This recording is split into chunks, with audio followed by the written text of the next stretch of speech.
1970s. The 1970s found President Richard Nixon re-elected to a second term in 1972.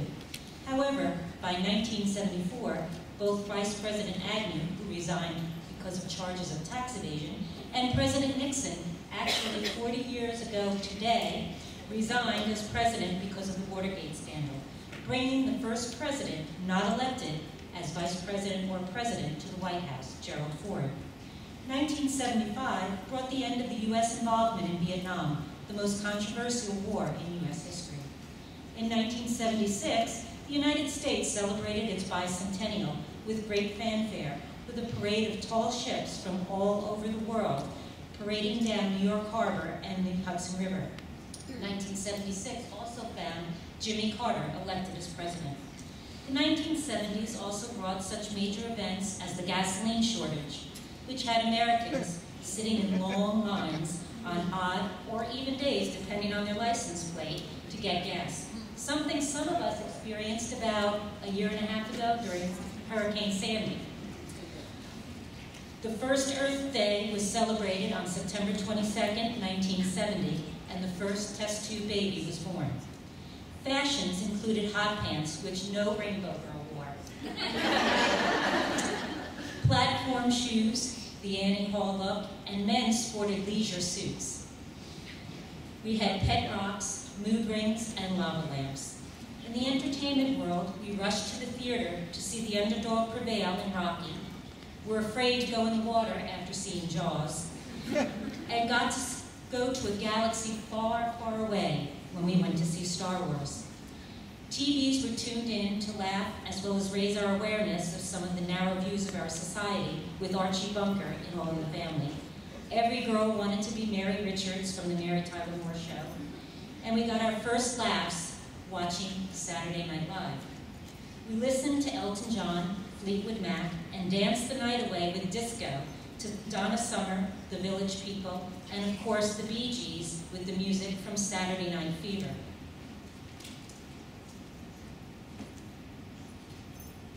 First of all, my co-presenters probably won't admit, but we were only 2 years old when we were grand officers.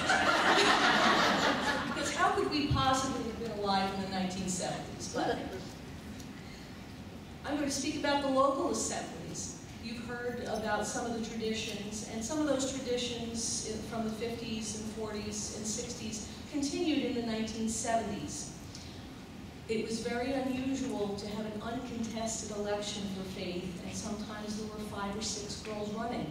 Some people got to be worthy advisor, and some people never got to be worthy advisor. The officers in many assemblies wore these short white capes. Everybody but the worthy advisor, and the color stations, of course, wore the capes in their color station cover, the colors. It was your job before installation to go home with your cape, wash it, iron it, and you better make sure that that thing looked pristine and perfect before you stepped in to be installed as an officer. In the 1970s, unfortunately, the number of local assemblies did start to go down. In 1973, there were 59 local assemblies, which was just amazing. And unfortunately, in 1979, we were down to 45. But that doesn't mean our spirit was dead. I mean, the fact that there's so many grand officers from the 1970s who are just as young as my friends and I here. As a matter of fact, any of the grand officers from the 1970s, could you stand up? Because you're still here. I think we always have a pretty good showing among everybody, but thank you. So basically, the assemblies were going down in membership and in number, but again, we still had that great rainbow spirit, and we're all here today. So that was the 70s, local assemblies. I'm going to talk about the Grand Assembly, and actually, I just wanted to point out, in 1976, I was phased, she was phased. We're still here. Convention was so big in the 1970s that we were spread out in hotels all across Asbury Park. And we would walk the Asbury Park boardwalk in our full dress to get to the meetings. And by full dress, I mean long whites, wore the infamous matching assembly dresses.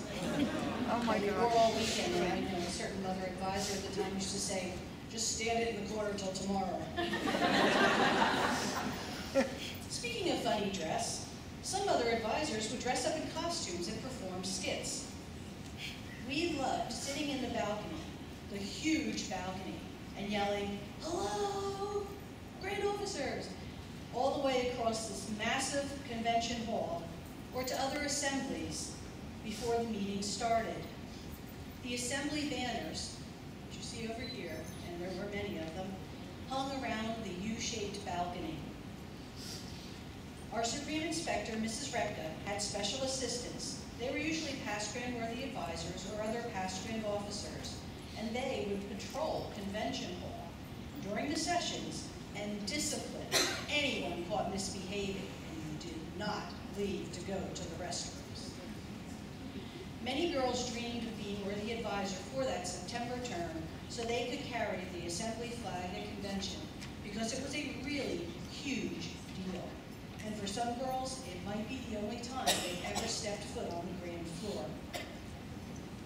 Throughout most of the 70s, Rainbow was still so big that you only got one grand office, and then only if you were really lucky.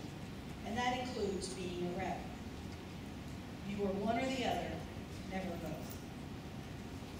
And the first thing you did after you got your grand office was to go out into the convention hall lobby and have a baby bracelet made with your name of your grand office. And you wore it with pride all year long. I wore mine so long that the end broke off, but I still have it all these 30-something years later.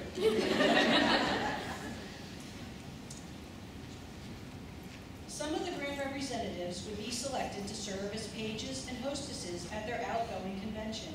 It was a really big deal to be chosen from among the roughly 45 grand representatives for that year. There was a corps of nurses on hand in case anyone took ill during the sessions or fainted once their grand office was announced. And yes, that did happen. Some of us just went underneath the chairs in front of us. Since there was no Saturday night banquet, some assemblies would go out to a special dinner before installation to celebrate their grand offices, including at the Howard Johnson's with the spiral staircase that took you up and then you had clams. It was wonderful. Others planned Friday night parties in the hotel, and many decorated the hotel room doors of their one or maybe two grand officers for that year. Hotel shenanigans included things like, I'm told, short sheeting beds, throwing water balloons off balconies onto the DeMolay below, having scavenger hunts in the hallways. And some girls were rumored being caught trying to sneak out of their hotel rooms from the balconies, but certainly none of us. Never. I'm afraid I was so, wasn't it?